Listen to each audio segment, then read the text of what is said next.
ప్రభునందు ప్రియులకు క్రీస్తు యేసు వారి నామములు శుభములు తెలియచేస్తున్నాం. ఈ దినం హెబ్రోన్ క్యాలెండర్ వాగ్దానము.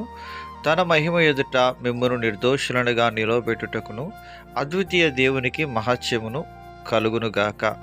యూదా పత్రిక 24-25 వచనాల్లో దేవుడు తన దాసుడైనటువంటి యూదా భక్తుని ద్వారా ఇలాగున దేవుడు సెలవిస్తూ ఉంటున్నాడు. ప్రియమైనటువంటి దేవుని ప్రజలారా, మనము దేవుని యొక్క మహిమ ఎదుట నిలబడే దాని కొరకై అనేకమైన శ్రమల గుండా దేవుడు మనల్ని తీసుకొని వెళ్ళేవాడుగా ఉంటున్నాడు.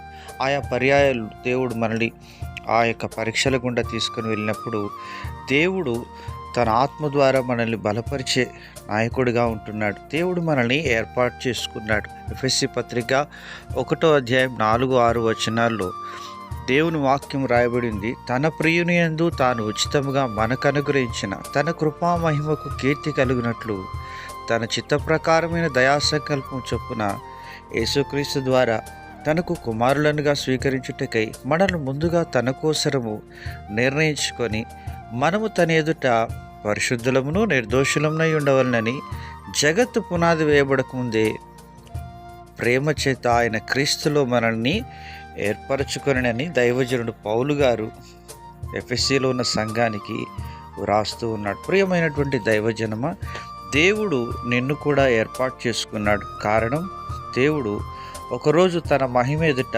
నిర్దోషులనుగా నిష్కలంకులుగా నన్ను నిలబెట్టాలి అంటే మనము వాక్యమనే ఉదక స్నానం కిందికి రావాల్సిన వరంగా ఉంటున్నాం. ఎఫెసీ పత్రిక 5-24-25 వచనాల్లో దైవజనుడు పౌలు గారు అదే మాట చెప్తుంటున్నాడు. మరి మనము వాక్యమనే ఉదకముతో కడగబడి దేవుని ఎదుట మనల్ని నిలబెట్టుకోవడానికి ప్రతి ముడతయు కలంకము ఏది లేకుండా మనము కడగబడడానికి ఇష్టపడే వారంగా ఉండాలి. మరి ఆయన వాక్యమైనటువంటి ఆ యొక్క ఉదకంతో మనం కడగబడేదానికి మనం సిద్ధంగా ఉండాలి. అనగా ప్రతి ఉదయము దేవుని వాక్యం చదువుట, ధ్యానించుట, ఆ విధంగా జీవించుట మనము ఎప్పుడైతే చేసే వారంగా ఉంటామో ప్రభు మనకు తప్పకుండా కృపనిచ్చేవాడుగా ఉంటాడు. దావీదు భక్తుడు ఇలాగున సెలవిస్తున్నాడు. 41వ కీర్తన 12వ చరణంలో, నా యథార్థతను బట్టి నీవు నన్ను ఉద్ధరించి ఉన్నావు, నీ సన్నిధిని నిత్యము నన్ను నిలువబెట్టుదువు అని దైవజనుడు మాట్లాడుతున్నాడు.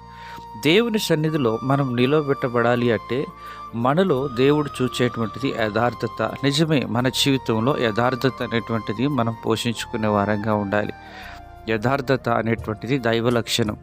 అందుకనే దేవుడు కోరుతున్నాడు. అలాగున మనం కూడా యథార్థంగా జీవించి దావీదు వలె ఆయన సన్నిధిలో కనబడదుము గాక.